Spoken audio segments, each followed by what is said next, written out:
Hello అండి. అందరికీ నమస్కారం. ఈరోజు మళ్ళీ ఒక మంచి కథతో మీ ముందుకొచ్చేసాను. కథ పేరు 'సూపర్ మామ్ సిండ్రోమ్'. ఈ కథను రచించిన వారు పి. సత్యవతి గారు. ఇంకా కథ మొదలు పెట్టేస్తున్నానండి. సుమతి సూర్యుణ్ణి ఆపేసినట్లు అనురాధ కాలచక్రాన్ని నిలిపివేసిందా అనుకున్నాడు సూర్యారావు ఉలిక్కిపడి పక్క మీద నుంచి లేచి కూర్చుంటూ. కాలచక్రం ఏమీ ఆగిపోలేదు. అనురాధే ఆగిపోయింది అన్నట్లు గోడ గడియ 9 గంటలు కొట్టింది. అనురాధ లేచి సగం పనులు పూర్తి చేస్తే గాని సూర్యుడు ఉదయించడు. వంటిల్లు మేల్కోదు. వాకిట్లో ముగ్గు పడదు. వంటిల్లు ఈలలతో గోలలతో చైతన్యవంతం కాదు. ఒకటేమిటి, లోకమే సుషుప్తిలో నుంచి చైతన్యంలోకి రాదు. అటువంటి అనురాధ ఇంకా దుప్పటి ముసుగు తన్ని పడుకోవడం ఏమిటో సూర్యారావుకి అర్థం కాలేదు. ఆమె బాధ్యత లేని గృహిణి ఏమాత్రం కాదు. రోజు 5ంటికి టంచనగా నిద్రలేచి సందు చివరిదాకా నడిచి వెళ్ళి పాల ప్యాకెట్లు తెస్తుంది. పాలు తెచ్చే మనిషి ఈ మధ్య ప్యాకెట్లకి 10 రూపాయలు చేసిన దగ్గర నుంచి అనురాధ మార్నింగ్ వాక్ మొదలుపెట్టింది. నెలకి 30 రూపాయల ఆదా చేస్తుంది. తెల్లవారిసరికల్లా వచ్చి వాకిలి ఊడ్చి ముగ్గులు వేసే మనిషిని పెట్టుకుంది. అప్పుడే గిన్నెలు కడిగి పెట్టి పెడుతుంది ఆవిడ. ఎందుకంటే అనురాధకి 8:30 వరకు పనైపోవాలి. ఆవిడనిప్పుడు డౌన్ టౌన్ బ్రాంచీకి మార్చారు. టౌన్ చాలా రద్దీగా ఉంటుంది. రిక్షా ఎక్కితే చాలా ఖర్చవుతుంది. ఆటో అంటే మాటలు కాదు. అందుకని మోపెడు కొనుక్కుంది. ఆ మోపెడు కొనుక్కున్నప్పుడు ఆమె వయస్సు 45 సంవత్సరాలు. రద్దీగా ఉండి ఒక క్రమం లేని ట్రాఫిక్లో డ్రైవ్ చేయడం కష్టం గనుక 3/4 గంట ముందే బయలుదేరుతుంది. మరి అలాంటిది 9 గంటల దాకా నిండా ముసుగు పెట్టుకుని పడుకుందంటే ఒంట్లో బాగా లేకపోయి ఉండాలి.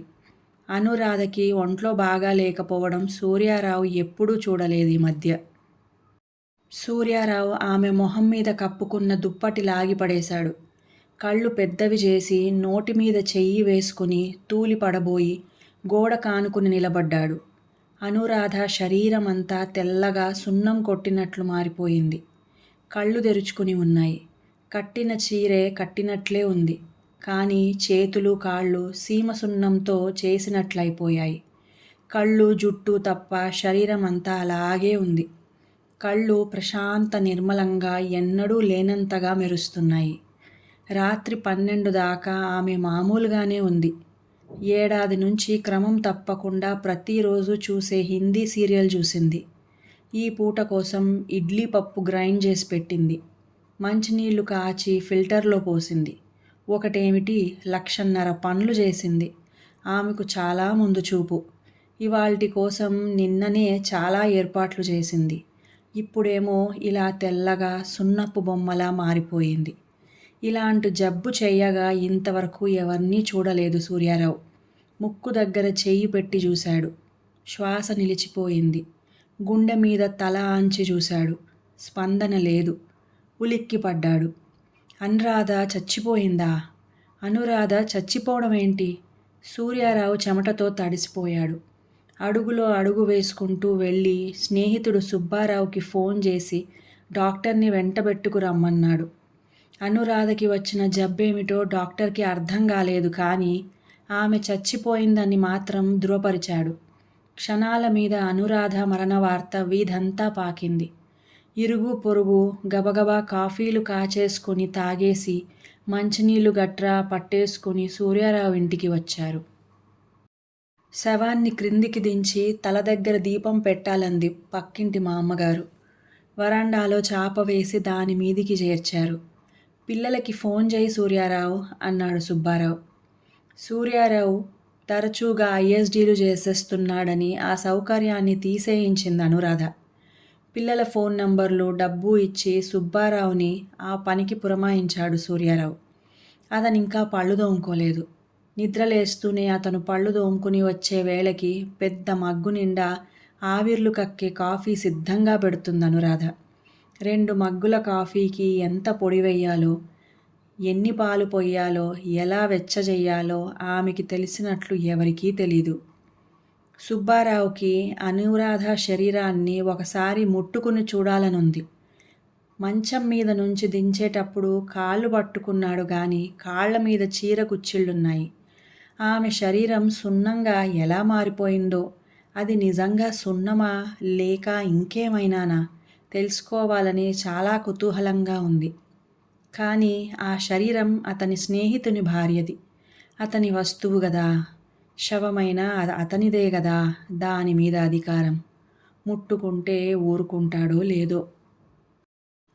ఎవరో చనువుగా ఇంట్లోకి చొరబడి కాఫీ చేసి తెచ్చి సూర్యారావుని బ్రతిమ్లాడిచ్చారు. మరీ శవం పక్కన కూర్చుని త్రాగడం ఇష్టం లేక అవతల గదిలోకి వెళ్ళాడతను. ఇదే అదననుకొని ఆమె కాలి దగ్గర కొంచెం గిల్లి తెల్లని చిన్న ముక్క ఒకటి జేబులో వేసుకుని ఫోన్ చేయడానికి వెళ్ళాడు సుబ్బారావు. మామాని నేనొచ్చేదాకా ఉంచండి. ఏదో ఒక ఫ్లైట్కి ఎలాగోలా వచ్చి వాళ్తాను. ఓకే అంది సూర్యారావు కూతురు న్యూజెర్సీ నుంచి. కొడుకు ఫోన్లోనే ఏడ్చేశాడు. అతగాడికి ఇండియా వస్తే మళ్ళీ వీసా రెన్యూ అవడం కష్టం. మామ ఎందుకిలా వెళ్ళిపోయింది అంకుల్, వాట్ హ్యాపెండ్ అని ఆక్రోశించాడు. వాణ్ణెలాగైనా స్టేట్స్ పంపాలని కంకణం కట్టుకుంది అనురాధే. నయానా భయానా చదివించి బోలెడు డబ్బు ఖర్చు పెట్టి వాణ్ణి స్టేట్స్ తరిమింది కూడా అనురాధే. బ్యాంక్లో అందరూ ఆవిడ వంక చాలా అభినందనపూర్వకంగా చూస్తారు. నీ పిల్లలు రత్నాలు అంటారు. అలా అంతా అనాలని ఆవిడ ఆశించింది. ఆవిడ కోరిక ఫలించింది. But for mama he couldn't have made it. కానీ ఇప్పుడు తను మామాని చూడలేడు. He can't make it. బాడీని ఐస్ మీద ఉంచాలేమో. అమ్మాయి వచ్చేదాకా ఇలా ఉంచితే చెడిపోతుంది అన్నారు ఎవరో. ఇది మామూలు శవం కాదు, ఇదంతా సున్నంలా ఉంది. ఐస్ మీద పెడితే కరిగిపోదా అన్నారు ఇంకొకరు. పోనీ శవం చుట్టూ ఏదైనా మందు జల్లండి అని ఇంకొకరు సలహా ఇచ్చారు. ఫోన్లు చేయడం పూర్తి చేసుకున్న సుబ్బారావు పనిలో పనిగా తనింటికి వెళ్ళి టిఫిన్ తినేసి తన జేబులో టాబ్లెట్ లాంటి వస్తువు తీసి అతని కూతురు చేతిలో పెట్టి అనురాధ మరణోదంతం ఏకరువు పెట్టాడు. ఆ పిల్ల చటుక్కున దాన్ని పర్సులో వేసుకుని దగ్గరలో ఉన్న ల్యాబొరేటరీకి పరిగెత్తింది. వాళ్ళు ఆ సున్నం ముక్కని తలనొప్పికి వేసుకునే యాస్ప్రిన్ టాబ్లెట్ అని చెప్పారు. నేను అక్కడికొస్తాను నాన్న అని లెన్స్ ఒకటి పుచ్చుకుని సూర్యారావు ఇంటికొచ్చింది సుబ్బారావు కూతురు. ఆ అమ్మాయి పేరు సుశీల. ఆ వీధిలో అనురాధని తెలియని వాళ్ళెవ్వరూ లేరు. ఆమె రాకపోకల్ని బట్టి గడియారాలు సరిచేసుకునేవాళ్ళు. ఆమెను చూసి ఇల్లు తీర్చిదిద్దుకునేవాళ్ళు. ఆమెని అనేక విషయాల్లో అనుకరించేవాళ్ళు. అలా ఎందరో. సుశీల జనాన్ని తప్పించుకుని వచ్చి అనురాధ చేతి మీద లెన్స్ పెట్టి చూస్తుంది. ఆమె శరీరం సున్నంలా కాదు మారిపోయింది. ఆమె శరీరం మొత్తం రకరకాల టాబ్లెట్లు అతుకు పెట్టినట్లు ఉంది. కొన్ని పెద్దవి, కొన్ని చిన్నవి, కొన్ని లేత గులాబీ రంగువి, కొన్ని గుండ్రనివి, కొన్ని పలకవివి. ఇలా రకరకాల టాబ్లెట్లు అతికించి చేసిన బొమ్మలా ఉంది అనురాధ. చీమలొస్తున్నాయండి అందొక ఆవిడ కంగారుగా. అవును, అందులో కొన్ని షుగర్ కోటెడ్ టాబ్లెట్స్ ఉండి ఉండవచ్చు కదా అంది సుశీల. అవును, షుగర్ కోటెడ్ టాబ్లెట్స్ తను ఇచ్చాడు కొన్ని ఆమెకి అనుకున్నాడు సూర్యారావు. సుశీల చేతిలో నుంచి లెన్స్ లాక్కుని చూస్తున్నారు. సూర్యారావు చూడకుండా ఆమె చేతుల్ని కాళ్ళని గిల్లి చూస్తున్నారు ఇంకా కొందరు. చాప మీద నుంచి ఆమె శరీరాన్ని ఒక బల్ల మీదికి చేర్చారు. చుట్టూ చీమల మందు జల్లారు. కూతురు వచ్చే వేళకి ఆమె శరీరాన్ని ఒక్కొక్కరే గిల్లి గిల్లి మాయం చేసేస్తారేమో అనిపించింది సూర్యారావుకి. శవాన్ని పడక గదిలోకి తరలించండి అన్నాడు ఉన్నట్టుండి. తప్పు నాయనా, అలా పెట్టకూడదు. ఏం నక్షత్రమో ఏమో అంది పక్కింటి మా అమ్మగారు. పర్వాలేదు మా అమ్మగారు, ఈ ఇల్లు ఆవిడ కట్టింది. ఈ ఇంటి కోసం ప్రతి రక్తం బొట్టు వెచ్చించింది. అందుకోసం ఆమె శరీరం ఎక్కడన్నా పెట్టవచ్చు అని అనురాధ శరీరాన్ని దాచిపెట్టేశాడు సూర్యారావు. 28 ఏళ్ల సహచర్యం అన్నీ ఇచ్చింది. స్నేహం, ప్రేమ, ధనం, సేవ, ఆఖరికి ఇప్పుడు ప్రాణం. ఇల్లంతా జనంతో నిండిపోయింది. ఇంట్లో ఇంతమంది జనం అనురాధకిష్టం ఉండదు. తను వేయించుకున్న మార్బుల్ రాళ్ళు మాసిపోతే సబ్బు పెట్టి తుడుచుకునేది. బాత్రూంలు కడుక్కునేది. వచ్చిన వాళ్ళు తలతలలాడే అనురాధ గ్యాస్ పొయ్యి మీద పాలు మరకబెట్టి పొంగించేస్తున్నారు. సోఫాలన్నీ విరగదొక్కుతున్నారు. అనురాధ ప్రాణం ఎంత విలవిల్లాడిపోయేదో. సూర్యారావు నిస్సహాయుడు. అతనికేం చేతగాదు. హౌస్ కీపింగ్ దగ్గర నుంచి మనీ మేనేజ్మెంట్ దాకా ఆమెనే. కొనడం, అమ్మడం, బంగారం తాకట్టు పెట్టి అప్పు తెచ్చి బంగారం కొనడం. ఒకటేమిటి, ఇవాళ సూర్యారావు సంసారం ఇంత పైకి రావడానికి కారణం ఆవిడే కదా. ఐఎమ్ సో సారీ పాపా అంటూ కూతురొచ్చేసింది. కూతురికి అమెరికా సంబంధం చేయడానికి అనురాధ ఎంత కష్టపడిందో సూర్యారావుకి తెలుసు. అల్లుడి తల్లి కోరిన 1,00,000 కోర్కెలు తీర్చడానికి ఎంత అవస్థపడిందో తెలుసు. ఆ కూతురు కడుపుతో ఉంటే తాను పురుడు పొయ్యడానికి అమెరికా వెళ్ళాలని ఇప్పటి నుంచే ఏర్పాట్లు చేసుకుంటోంది. టికెట్ ఎలాగూ కూతురు కొనిస్తుంది. కానీ తనకి కొన్ని డాలర్లు కావాలి కదా. అందుకోసం ఈ మధ్య మరీ పిసినారిలా డబ్బు దాస్తోంది. కూతురికి పిల్లల్ని కనడానికి ఇంకా టైం ఉంది. ఆమె భర్త వాడుకునే కార్లకి చేసిన అప్పులు, కొన్న ఇంటికి కట్టాల్సిన ఇన్స్టాల్మెంట్స్ వగైరాలన్నీ ఒక దారికి వస్తే గాని పిల్లల్ని కనడానికి కుదరదు. పూర్ మామ, అప్పుడే పిల్లల్ని కనమంటుంది అని నవ్వుకునేది. పూర్ మామ వెళ్ళిపోయింది స్టేట్స్లో కూతురు వైభవం చూడకుండానే. She couldn't make it. కానీ ఈ జబ్బేమిటో క్వైట్ అమేజింగ్. అల్లుడు రాలేదా అమ్మా అన్నాడు సూర్యారావు. రవికి సెలవు దొరకలేదు పాపా. He was so sorry. He couldn't make it అంది. ఆ అమ్మాయి పేరు రజని. పోయింది మీ అమ్మ గదా, నువ్వు వెళ్ళు. వస్తూ మీ పాపాని తీసుకురా ఇక్కడికి అన్నాడతను.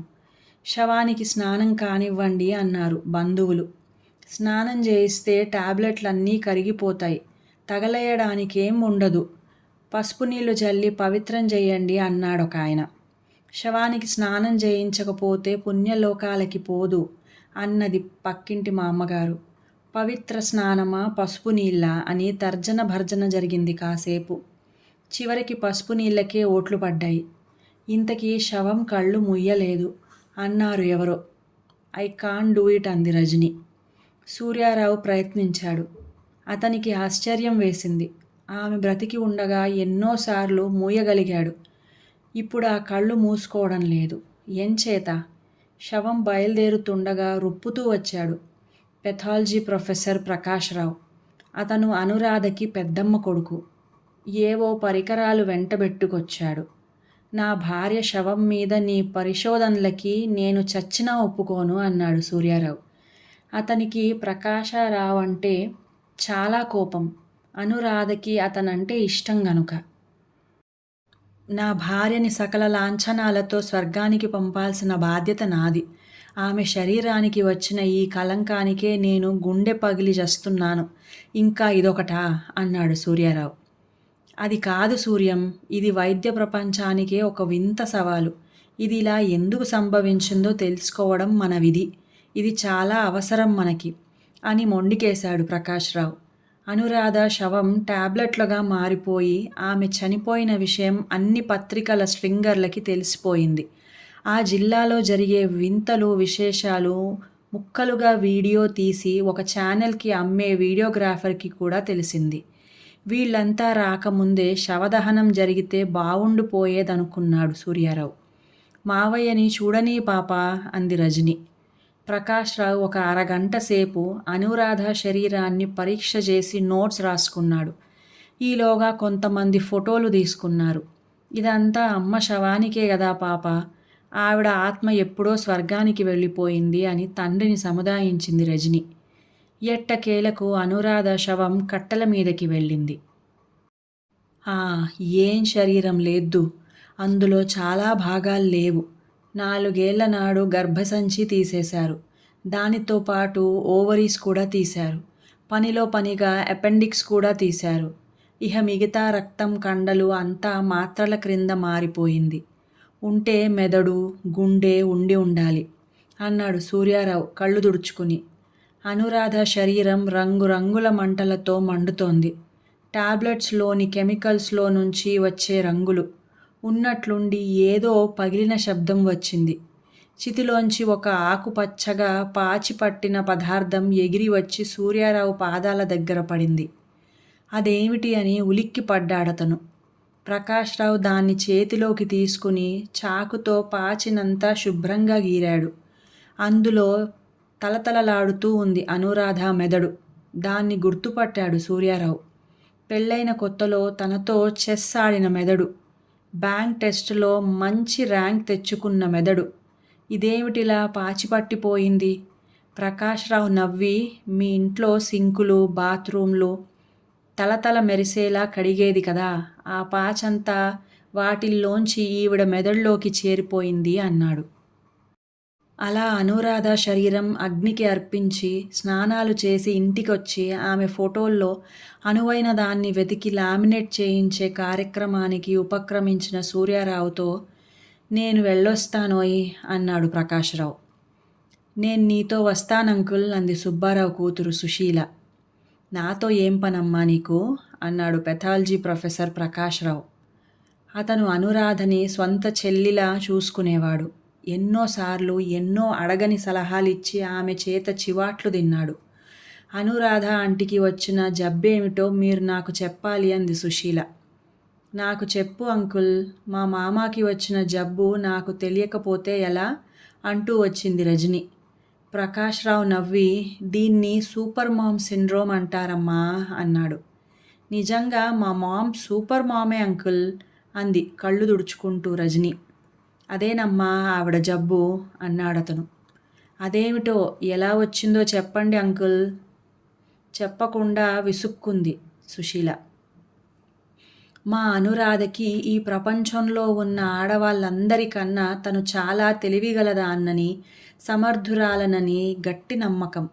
ఆవిడ దృష్టిలో తెలివి, సమర్థత అంటే మంచి ఇల్లు కట్టుకోవటం, దాన్ని తలతలలాడేలా ఉంచుకోవడం, తగినంత డబ్బు దాచుకోవడం, కష్టపడి పని చెయ్యడం, పిల్లల్ని గొప్పవాళ్ళని చెయ్యడం అంటే డాక్టర్లనో ఇంజనీర్లనో చేసి స్టేట్స్కి పంపడం, అది ఇది కుదరకపోతే నీలా అమెరికాలో ఉండే అబ్బాయికి ఇచ్చి పెళ్లి చేసి పంపడం. ఇదే ఈవిడ జీవిత ధ్యేయం. ఆ ధ్యేయ సాధనకి ప్రతి క్షణం శ్రమించింది. ఆవిడ యాంబిషన్ సిద్ధించింది అని ఆగాడు ప్రకాశ్రావు. దానికి ఈ జబ్బుకి లింకేమిటి అంది రజని విసుగ్గా. ఉంది నాన్న, ఈ ధ్యేయ సాధనలో మీ అమ్మ తన మనసుకేం కావాలో, శరీరానికేం కావాలో చూసుకోలేదు. రకరకాల వంటలు చేసుకు తినటం, మంచి చీరలు గంజి పెట్టి కట్టుకోవటం, స్నేహితులలో బంధువులలో ప్రత్యేకంగా కనబడటం, ఇదే తనకి కావాలనుకున్నది. డబ్బు ఆదా చేయడం కోసం మీ అమ్మ యంత్రంలా పనిచేసేది. శుభ్రం కోసం ఎవరినీ చెయ్యనిచ్చేది కాదు. మీ నాన్నని సోమరిపోతులా కూర్చోబెట్టి కాఫీ చేతికిచ్చేది. ఎక్కువ డబ్బు పెట్టి పనివాళ్ళని పెట్టుకుంటే ఎలాగని పనులన్నీ తనే చేస్తూ తాను చేసుకుంటేనే తనకు బాగుంటుందని నచ్చజెప్పుకునేది. సాయంత్రానికి విపరీతమైన అలసట. బ్యాంక్లో క్యాష్ మార్చుతున్నప్పుడు ఎంత జాగ్రత్తగా పని చెయ్యాలో నీకు తెలుసు గదా. అక్కడ అలా పనిచేసి వస్తూ దారిలో కూరలు, సరుకులు మోసుకొచ్చేది. ఇంటికి రాగానే ఇల్లు శుభ్రం చేయటం, వంట చేయటం. ఈ అలసటకి తట్టుకోలేక రోజు సాయంత్రం తలనొప్పి మాత్ర వేసుకునేది. అలా 15 ఏళ్లుగా ఎన్ని తలనొప్పి మాత్రలు వేసుకుందో చూడు. అదలా ఉండగా ఈవిడకి తాను అనుకున్న ప్లాను ప్రకారం పనులు జరిగిపోవాలి. అలా జరగాలంటే శరీరంలో ఎలాంటి చికాకులు ఉండకూడదు. జ్వరం వస్తే ఓ క్రోసిన్ టాబ్లెట్ మింగడం, నడుం నొప్పికి ఇంకేదో మింగడం, అలా సొంత వైద్యం చాలా ఉండేది. ఇది కాక పండగలకి, పబ్బాలకి, పెళ్ళిళ్ళకి, వ్రతాలకి హాజరు కావాలంటే ఆ సమయంలో బహిష్టు కాకూడదు. దాన్ని 2-3 రోజులు ఆవడానికి మాత్రలు వాడేది. అలా ఎన్ని వాడిందో లెక్కలేదు. మీ చదువులప్పుడు, మీ పరీక్షల్లో మీకు కాపలాగా కూర్చునేది. నిద్ర రాకుండా మాత్రలు వాడేది. ఒక్కోసారి ఎంత రాత్రైనా నిద్ర రాక నిద్రమాత్ర వాడేది. ఇలాంటి అవకతవక వైద్యాలతో మితిమీరిన పనిలో ఆవిడ షేర్లు కొనడం, అమ్మడాలు, స్థలాలు కొనడాలు, అమ్మడాలు, బంగారం తాకట్టు పెట్టి అప్పు తెచ్చి బంగారం కొని ఆ వాయిదాలు కట్టడాలు, జీతంలో నుంచి వీలైనంత డబ్బు మిగిల్చడానికి మిగిలిన అన్నాలతో పులిహారలు చేసుకు తినడాలు, ఒకటేమిటి, ఇదిగో ఇవాళ మీరంతా ఇలా ఉండటానికి ఆవిడ చాలా చాలా మాత్రలు మింగింది. సరేనా? ఆ పరిస్థితుల్లో 7-8 నాడు ఓవర్ బ్లీడింగ్ అవ్వడం మొదలయ్యింది. అది చిరాకు గదా! ఓ డాక్టరు సంచి కోసి పారేయించుకు హాయిగా ఉంటావు అని సలహా ఇచ్చాడు. గర్భసంచి తీసేయించింది. ఓవరీస్‌లో ఏదో ఉందని అదీ తీసేశారు. అమ్మయ్య, ఇక నేను మీ మగవాళ్ళల్లా నెలకి 30 రోజులు పనిచేస్తాను అని విర్రవీగింది. 4 ఏళ్ళు బాగానే గడిచాయి. ఇంతలో ఏవో కాంప్లికేషన్స్ వచ్చాయి. హార్మోన్ సప్లిమెంట్స్ ఇవ్వాలన్నారు. అవి మాత్రలే. మరి నీరసానికి ఈవిడంతట ఈవిడే ప్రతిరోజు బి కాంప్లెక్స్ మాత్ర వేసుకునేది. 45 దాటగానే చత్వారంతో పాటు బ్లడ్ ప్రెషర్ కూడా వచ్చింది. దానికి రోజూ 2 మాత్రలు. పిల్లలు కడతేరారు. కొడుకుని ఇంజనీర్ని చేసి స్టేట్స్లో వేసింది. నీకు అమెరికా పెళ్లి కొడుకుని తెచ్చి ఆ అప్పులన్నీ తీర్చింది. ఇప్పుడేమిటంటే ఏడాది నుంచి ఓ ఛానల్లో హిందీ సీరియల్ ఒకటి ప్రతిరోజు రాత్రి 11:30కు వస్తుంది. అది అమిత ఉత్కంఠభరితమైన సీరియల్. అది చూసేదాకా ఈవిడ నిద్రపోదు. ఆ సీరియల్ 12 దాకా నడుస్తుంది. 12 దాటిన తర్వాత అంత సస్పెన్స్తో ఆ సీరియల్ ఆగిపోయాక ఈవిడకిక నిద్ర రాదు. తప్పనిసరిగా మాత్ర వేసుకోవాలి. మళ్ళా 5ంటికి లేవాలి. ఇదమ్మా ఆ జబ్బు. ప్రకాశ్రావు తాను రాసుకున్న నోట్సు సంచిలో పెట్టేసుకుని కళ్ళజోడు తీసి తుడిచి మళ్ళీ కళ్ళకి పెట్టుకున్నాడు. ఇదంతా నాకసలు తెలీదు. It is quite amazing uncle. I didn't know how sad అంది రజని. అవునమ్మా, యూ డిడ్ంట్ నో. ఎందుకంటే నువ్వెప్పుడెప్పుడు అమెరికా మొగుణ్ణి కట్టుకుని డాలర్లు రుచి చూద్దామా అనే ఆతృతతో ఉన్నావు. అమ్మని పట్టించుకునే టైం నీకెక్కడిది? పైగా మీ అమ్మకి భిన్నమైన ఆలోచన మాత్రం నీకెక్కడిది? అన్నాడు ప్రకాశ్రావు గేటు దాటుతూ. సుశీల కళ్ళు పెద్దవి చేసుకుని చూస్తూ నిలబడిందల్లా గబగబా ఇంటికేసి పరిగెత్తింది. ఆ పిల్లకి వాళ్ళమ్మని కౌగిలించుకుని భోరుమని ఏడవాలనిపించింది. ఆవిడ్ని రక్షించుకోవాలనిపించింది. ఇంకా కథ సమాప్తం. ఈ కథ మీకు నచ్చినట్లయితే ప్లీజ్ లైక్ చేయండి, షేర్ చేయండి, మంచి కామెంట్ కూడా పెట్టండి. అలాగే నా సంగీతం ఛానల్ సాగరిక సంగీత మండలి ఛానల్ని కూడా సబ్స్క్రైబ్ చేసుకొని మంచి భక్తిరసమైన పాటల్ని వినండి. ఇంకా సెలవు.